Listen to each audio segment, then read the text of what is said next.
We want to get back to our coverage now of this tsunami advisory we are following along the Oregon coast and the Washington coast as well. Let's check back in with our emergency managers as they're preparing for this tsunami threat. Along the southern Washington coast, officials in Pacific County are getting the word out to residents and tourists. Yeah, joining us now via Zoom tonight is Scott McDougall. He's the director of Pacific County Emergency Management. Scott, thank you for joining us this evening. Thanks for having me. And we spoke a little earlier this evening, maybe around 7:30. You said that the peak wave you were expecting might be around a foot, maybe in your area. Has anything changed since the last time we spoke? No, actually, for most of the Washington coast, they're planning on a peak wave of a foot, and the exception being the Moclips area north of Ocean Shores. They're forecasting a wave that could be anywhere from 0.7 of a foot to 1.4 feet. Other than that, all of the Washington coast is anticipated to be right around that 1 foot mark for the peak wave. Now, last time we spoke with you, you also mentioned the 2-lane road on the peninsula where you are. Any word on whether people have been using it to get to higher ground just in case?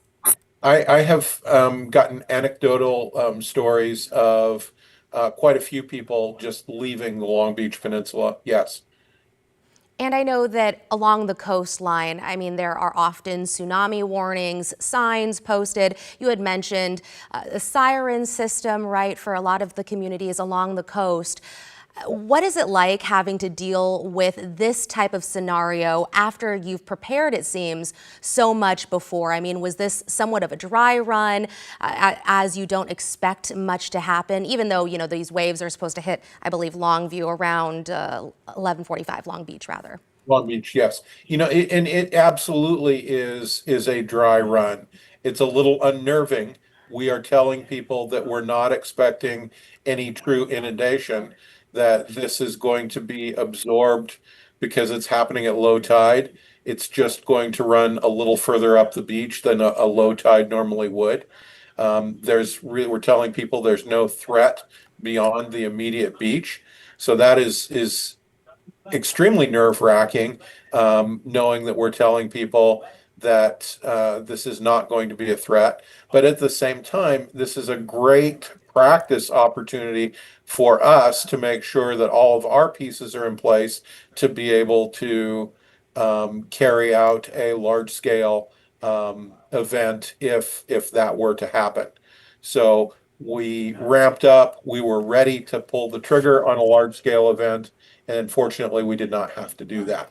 Have you seen people following the warnings, heeding the warnings and staying off of the beach areas today?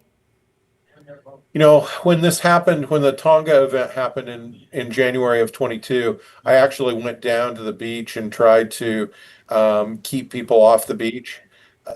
This event is a little bit different. We wanted to make sure we were managing fears. We wanted to make sure we were getting information out to people in a timely manner. So I stayed in our EOC, and so I haven't really had an opportunity to truly see what's going on in the Long Beach area. I'm actually running this portion of the event from South Bend, which is about 45 miles away.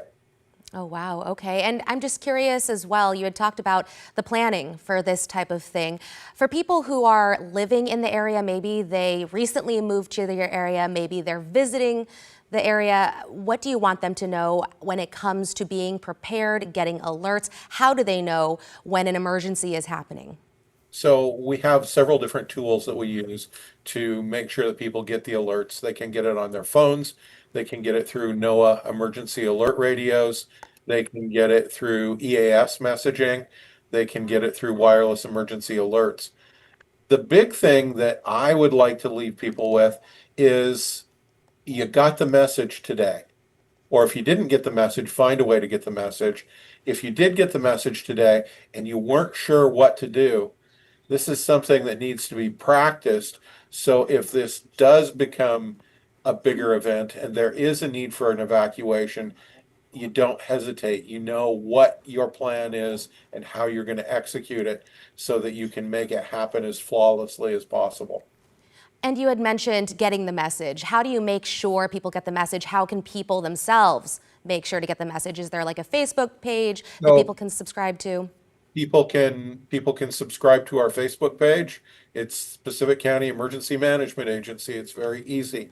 We also have a web page. It's pcema.info. Very easy. Pekema.info. And people can sign up for alerts through our Facebook page. People can sign up for alerts through our webpage. And if neither of those options work for people, they can call my office, and my emergency management coordinator or we will be happy to sign people up and give them whatever technical assistance they need to sign up to get those alerts. Scott McDougall, so much preparation has gone into this. We really appreciate you sharing all of those things you're doing to keep people safe there in Pacific County. Again, the Director of Pacific County Emergency Management. Thanks for staying up late with us, Scott. Thank you. Have a great night.